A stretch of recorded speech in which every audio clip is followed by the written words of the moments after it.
Salut les amis. Eh ben j'en ai chié, hein. J'avais prévu aujourd'hui, on est le lundi 22 janvier et je m'étais préparé psychologiquement sur un programme bien pourri, je vais en parler un petit peu après. Et je pense que psychologiquement, quand on sait qu'on va souffrir, on sous-estime un peu la douleur qu'on va encaisser parce que bah, sinon on le ferait pas. Et bah ouais, j'avais bien sous-estimé à quel point j'allais en chier. Bah c'est pas grave. En tout cas, j'ai avancé. Et avant de parler de ça, on va parler équipement de protection. Vous savez, c'est un sujet que j'aime bien parler, surtout avec la débroussailleuse, celle-ci. Hein. Faut pas rigoler avec ce genre d'outil, notamment avec ce couteau-là, ce couteau de hachage. Ça, chaque année en France, il y a des accidents. Alors, achetez le bon couteau de hachage. Là, c'est la marque Oregon. Et je pense qu'il a 1 an. Bon, il commence à être bouffé, hein. Mais je veux le changer par sécurité. C'est un petit budget, mais avec ça, faut pas rigoler parce que c'est une lame, si elle casse, et qu'elle rebondit sur quelqu'un, ça fait des gros dégâts. Donc, vous savez, en plus, moi, je travaille là sur un terrain qui a très peu de signal et je suis seul en ce moment quand je fais le travail. Donc, il faut pas qu'il m'arrive quelque chose.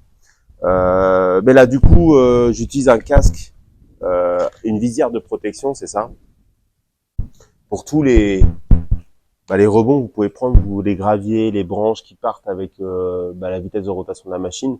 C'est sûrement pas facultatif, même si vous allez couper de l'herbe. Bah, si vous avez une machine un peu puissante et pas sur du fil très fin qui va casser, mettez ça parce que un jour vous allez avoir des surprises. Et ça, c'était l'ancien que j'avais, hein, qui est déjà fondu. Il a quoi?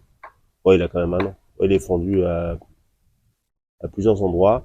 Et bah, ça faisait plusieurs fois que quand je débroussaille avec ça, je voyais rien en fait. On s'en rend pas bien compte. Ça a quand même l'air transparent. Mais quand vous mettez ça et que c'est légèrement opaque, il y a comme un voile opaque, et ben vous voyez rien en fait. Et c'est très dangereux parce que vous voyez pas les dénivelés, les pierres sur le terrain, enfin les petites pièces qu'il pourrait y avoir que la nature vous aurait balancé. Et donc au début je pensais qu'il était sale et donc plusieurs fois j'ai tenté de le nettoyer et puis au final j'ai compris que c'est les UV. Les UV ça a fini comme un voile opaque. Donc j'en ai racheté un. Je voulais acheter juste la visière, mais j'arrivais pas à la trouver. Et j'ai trouvé l'ensemble et ça coûtait 120 pesos, donc 7 euros. Donc ça vaut pas le coup de se priver pour ça. Et quand on voit la différence, donc là en fait c'est comme si vous mettiez des lunettes troubles. Et ça c'est bien transparent et vous voyez bien avec. Et en plus maintenant sur le nouveau modèle il y a comme un renfort et tout, c'est un peu plus sécurisé. Et je peux vous assurer que plusieurs fois je me suis pris des graviers ou des branches qui arrivaient qui tapaient dedans. D'ailleurs c'est pour ça qu'il a fondu ici. Je pense qu'il a pris quelques coups. Donc, équipement de protection individuelle, que vous travaillez seul ou pas, c'est important, mais ça l'est d'autant plus quand vous êtes seul et dans une zone un peu reculée comme moi. Et quand j'ai débroussaillé, bah, il m'est arrivé, ce qui m'arrive de temps en temps, mais très rarement, c'est-à-dire que j'ai mis mes pieds dans une fourmilière, et là j'en vois une, c'est pour ça que j'en parle. Alors c'est pas ce type de fourmis, parce que celles-là sont toutes petites, mais j'ai pris mon pied dans une fourmilière. Et vous savez, quand ça vous arrive, elle vous pas tout de suite vous attacher, elle monte progressivement sur votre corps et rentre dans vos affaires, dans votre pantalon et tout. Et là, j'ai commencé à me faire pincer 1 fois, 2 fois, 3 fois, et vous avez la débroussailleuse dans les mains, vous savez pas d'où ça venait, d'où ça vient. Au début, je pensais que c'était des éclats que je me prenais, mais au bout d'un moment, on comprend vite que c'est pas des éclats, et c'est chiant. Et comme j'ai pas vu où particulièrement j'avais mis mes pieds pour attirer ces bestioles, je marchais avec beaucoup de prudence. Mais bon, la traditionnelle tonte du lundi a été faite. Je vous montre un petit peu les images. Donc j'ai fait cette partie-là. Donc voilà, maintenant je kiffe, hein. J'adore voir ce résultat en fait. Ça fait propre pour les yeux et c'est ce que je dis de temps en temps, c'est que je pensais pas que j'étais. Ma femme est beaucoup comme ça, mais je pensais pas que moi c'était le cas. J'ai besoin que visuellement ce soit clair, ou dans ma tête ce soit clair. Sinon, je pense que mon esprit il est trop occupé à déchiffrer un petit peu l'environnement, à voir ce qui se passe il consomme trop on va dire, de temps processeur pour déchiffrer tout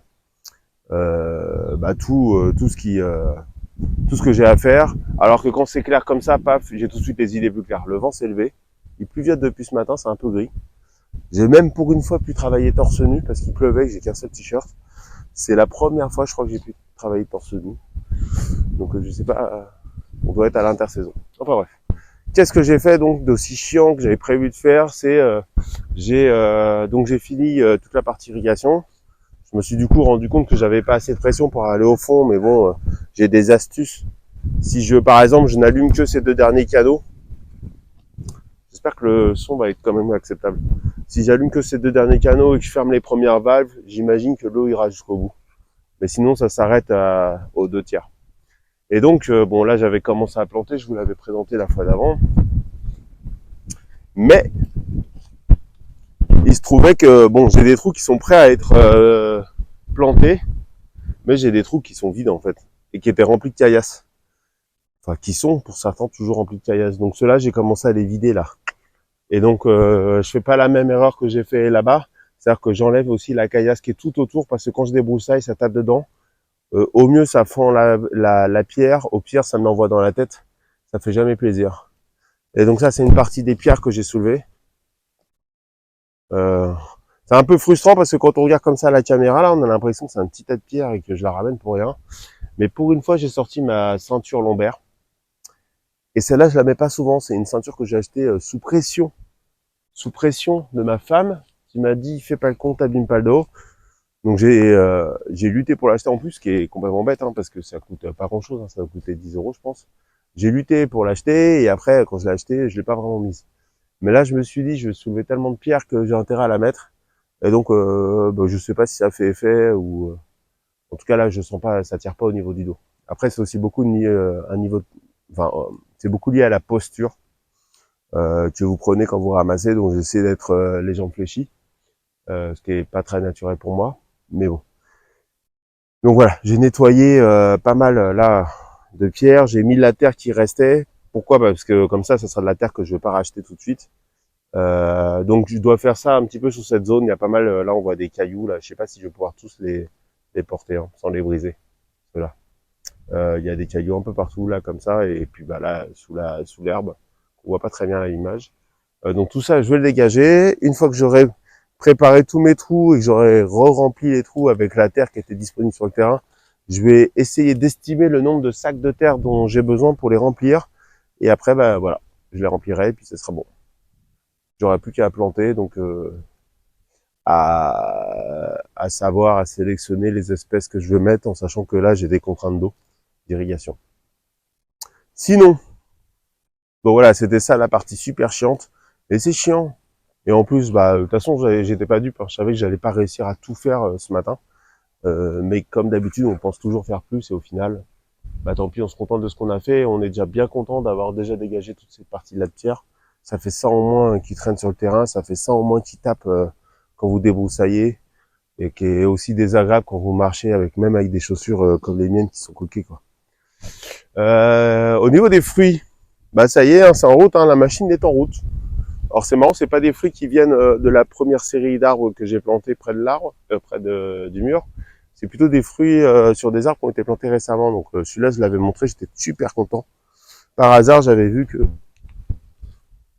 hop, il y avait un citron qui sortait, donc il grossit de jour en jour ou de semaine en semaine. Il y en a un deuxième plus petit, celui-là, à mon avis, il va pas fonctionner, mais c'est cool. Donc ça, c'est pas mal. C'est le premier citron, c'est un meilleur, je crois, celui-là que j'aurai. Donc il y a encore le temps avant que tu le nourrisses, hein, mais c'est cool. Ensuite, qu'est-ce que j'ai vu? Je crois que le goyavier fait un fruit. Alors j'ai pas regardé par exemple le figuier, mais je pense que le figuier, lui, c'est vraiment trop tôt. Alors, le figuier, c'est trop tôt. Le goyavier, pam pam pam. Ça, c'est le goyavier ici. Et où est-ce que je l'ai vu? Ah voilà, là. Ah non, il fait un bouton floral. Et là, on voit qu'il y a une fleur. Alors là, je pense qu'elle est pas en super état. Elle est pas en super état. Mais normalement, ça se mange et ça goûte de la fraise. Donc on verra si ce bouton floral j'arriverai à le récolter en bonne forme.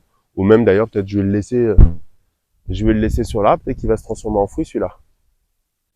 Il y avait un autre truc qui était marrant. C'était au niveau du plant de myrtille. Où est-ce qu'il est? Ah, c'est celui-là. il me fait une repousse avec des fleurs roses. Regardez ces fleurs. C'est marrant, non? Je sais pas pourquoi il fait ça. En tout cas, ça vient bien du plan de myrtille. Donc pareil, là par contre, pas de fleurs, des feuilles, les autres agrumes. J'ai pas vu de petits fruits sortir et je suis impatient parce que j'ai des mains de Bouddha, j'ai des citrons caviar et ça va faire des fruits très très sexy. Le papayer, bah lui, il porte. Hein. Lui, il porte. Il y a aucun problème, il me fait des fruits dans tout. Alors il y a des fruits qui sont pas très beaux, tiens, comme celui-là. Qu'est-ce qui s'est passé? Mais voilà, après je sais pas. Elles m'ont l'air très petites pour l'instant. Elles m'ont l'air vraiment très très petites visuellement, donc je pense pas que. Je pense qu'il y a encore quelques mois d'attente. Mais de toute façon, une papaye, c'est jamais vert. Enfin, il y a comment dire, certaines communautés qui les mangent vertes, notamment en salé, avec d'autres, avec du piment, ce genre de choses, notamment au Laos, je crois. Au Laos, enfin, en tout cas en Asie du Sud-Est. Mais ici, c'est jamais le cas, c'est mangé que comme un fruit. Je regarde aussi en passant, non là, non.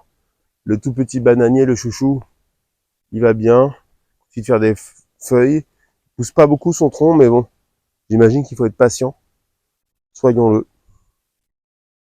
Ça c'est super pour moi parce que je suis un mec, j'ai des qualités comme tout le monde, mais la patience n'en est pas une. Et bah là, je dois apprendre à l'être et à composer avec quelque chose, une entité beaucoup plus forte que moi qui est la nature. L'olivier, hein. Alors là, je sais pas, mais je pense que celui-là, avant de boire des fruits, j'aurais atteint les 1000 abonnés, je pense. Parce que ça met beaucoup, beaucoup de temps. Par contre, il pousse. Alors, il pousse un peu de travers, donc je sais pas si je vais pas le tailler. Mais bon. Le premier bananier qu'on a planté, celui-là, il est en forme, donc le tronc pousse, le rejeton également, pas de problème avec ça. Et dans la famille des fruits, donc lui, ce grenadier, c'est le premier qui m'a fait des fleurs, donc il m'en refait, hein. Paf, paf, paf. Et il est arrivé, là, on voit des boutons floraux un peu partout. Il est arrivé ce qui devait arriver, à savoir, où est-ce que c'est là, la jolie petite grenade qui pousse. Et voilà. Donc, il y a quelques mois, il m'avait fait, j'avais eu quelques fleurs beaucoup moins que là, et il m'avait sorti 2 grenades. La première était vite été attaquée par des guêpes et avait été avortée, et la deuxième avait suivi peut-être 2 semaines après. Donc là, on va voir bah, déjà s'il sort qu'un seul ou plusieurs fruits, et s'ils arrivent à maturité. J'imagine que quand l'arbre se sent pas n'a pas suffisamment de ressources pour les amener à maturité, il préfère les dégager plutôt que se mettre en péril, ce qui est plutôt intelligent. Et du coup, bah là, on va voir, j'essaie d'être vigilant sur l'arrosage. Je vais peut-être rajouter du paillage, voire de la cendre. Et puis, bah voilà. Donc voilà un petit peu pour ce lundi. C'est avant-dernier lundi de janvier. Un petit boulot bien tranquille. Tous les autres arbres, ils vont bien. J'ai tondu. Il a fait un temps acceptable, en tout cas pour travailler à l'extérieur. Je suis assez content de ce que je vois ici. J'ai encore pas mal de boulot. Là, il se remet à pluvioter. C'est assez amusant. Depuis ce matin, il pluviote. On a l'impression d'être en Bretagne. Voilà. Et donc, bah, les prochains épisodes, je vais continuer de nettoyer là-bas. Et dès que j'aurai fini de nettoyer, je ramènerai de la terre pour pouvoir planter. Comme ça, là, j'aurai mes arbres qui pousseront tranquillement. Et je pourrai m'attaquer aux autres chantiers. J'en ai un paquet. Donc voilà. J'espère que cette vidéo vous inspire, vous donne l'envie ou le courage, si vous avez votre terrain, de faire la même chose. En tout cas, n'hésitez pas à vous lancer. C'est compliqué, mais ça apporte tellement de satisfaction qu'on en oublie tout le reste. À bientôt les amis. Ciao. Profitez du panorama.